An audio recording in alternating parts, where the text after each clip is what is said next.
Heat tolerant, drought loving, we're talking plants that love the summertime heat here in Oklahoma. It's time for TLC Live.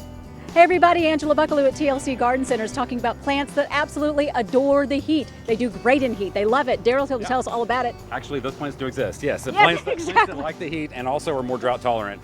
And that's what we're going to talk about today.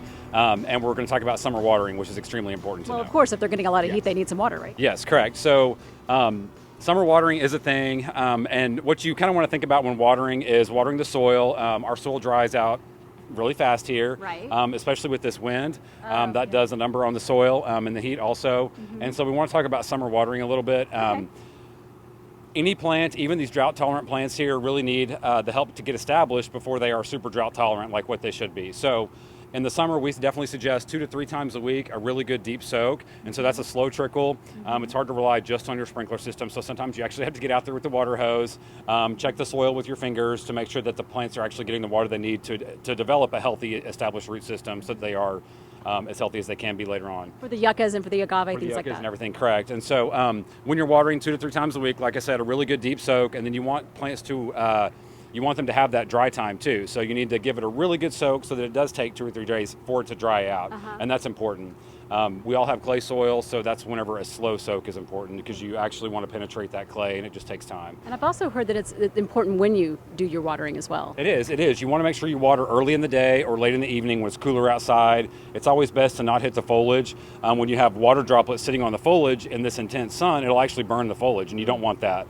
You want your plants to be happy and look healthy, and so you need to water at the base of the plant. That's always best. And these will be happy in the summer sun. They will. And so once these are established, after that first year or two of 2 to 3 times a week watering, these are one of the most drought tolerant plants, and they absolutely love the sun.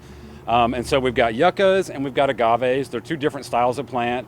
The yuccas are probably the ones you see most frequently around town. They have the big pretty red blooms or the big pretty white blooms. It's a great look, and they're super cold hardy, so you can really put these anywhere as long as they're going to get good sun and not stay too wet during the summer, but these are really nice. And then now we have the agaves, and these are actually some hardy agaves, so you could plant these out in the yard and they will actually live through the winters and be just fine. There are some rules to that though. You want to make sure that they're going to get a lot of sun and not a lot of water, so usually the south side of the house is always best where it's still going to get some sun in the winter. Right. And also probably don't put these in pots. If you want to do plants in pots, you might do the yuccas as opposed to the agaves. The agaves above ground like that could freeze out in the winter. These plants would save you money in the long run because you wouldn't have to water them. Yeah, exactly. They're water wise. They don't require much on your part for watering. So water wise. Water wise, exactly. That's the thing. Yeah. So let's go talk about some Texas sage now. Let's do it. Thanks.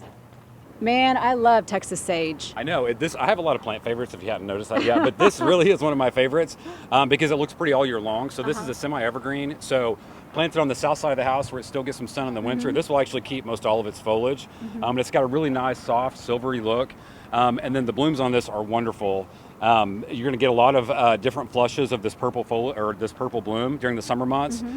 It's a really hard one to beat, and these are going to get maybe 4 to 5 feet tall. And again, they are super drought tolerant. It's a water-wise plant. You don't have to overdo it on the water. Just minimal waterings, 2 to 3 times a week to get it established. And after that, you don't really have to do much to this. I think we should adopt it and make it Oklahoma sage. We should. Let's just start that. Let's just do that. We're going to drop Texas from the names on these. We're going to go straight to Oklahoma on this. You heard it here first. This is a good one. Oh, look, and they attract bees as well. Oh, definitely. These are great for pollinators, bees, butterflies, all the good ones, yeah.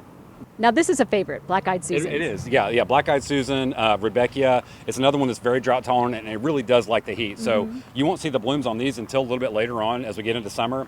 But you get excellent color on these, and it's super hardy. And these will actually, they're perennial, but they will also reseed too, so you can kind of get some babies coming up. Okay. But there's different varieties. There's the solid yellow with the black center. There's also a solid yellow with the yellow center. Then there's the pretty two-tone like these over here. I love those.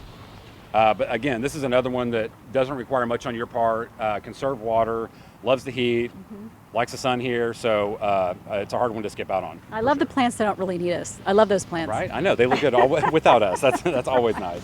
So many plants to choose from this time of year that love the sun and don't require much from us. Yes, we have a lot of those, and there's a lot we didn't talk about too, so definitely come in and ask us and we can show you all the good ones for that. All right, Daryl, as always, thank you very much. Thanks, everybody. We'll see you next time on TLC Live.